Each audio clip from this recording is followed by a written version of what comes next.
আমি বারবার অন্তত 7বার সিএপি হয়েছি, এই বছরও হব। আমরা হচ্ছি রেমিট্যান্স যোদ্ধা, এই কথা বলিয়ে শুধু আমাদেরকে ব্যবহার করা হচ্ছে। কে রেমিট্যান্স যোদ্ধা আর কে যোদ্ধা নাই, কে দেশের উন্নতি করতেছে, কে দেশের অবনতি করতেছে, এই দিকে কোনো কিছু আমরা চাইতেছি না, যাইতেছি না। কারা দেশের জন্য কি করলাম আমি বলবো, আমাকে আমি 100% বাংলাদেশের একজন রিয়েলি নাগরিক।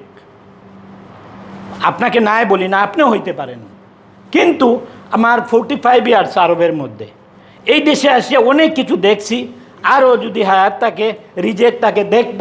রং চলি নাই, চলবো না। আমার কোম্পানিতে যত লোকজন আনছি, অসহায় গরিবদেরকে পাসপোর্ট ফটোর টাকা দিয়েও আমি এইগুলা দিয়ে আনছি। পাসপোর্ট তো করছি, ভিসাও দিছি, সবগুলা দিয়ে আনছি।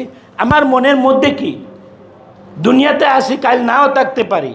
একটা অসহায় ফ্যামিলির যদি একটা বাচ্চা আমি আনতে পারি, আর এই বাচ্চাটায় যদি রুজি করিয়া ওর ফ্যামিলি চালাইতে পারে, আমি মনে করি এই টাকাগুলো আমার সদগায়ে জারিয়াতে যাবে। এই উদ্দেশ্যই হচ্ছে আমার।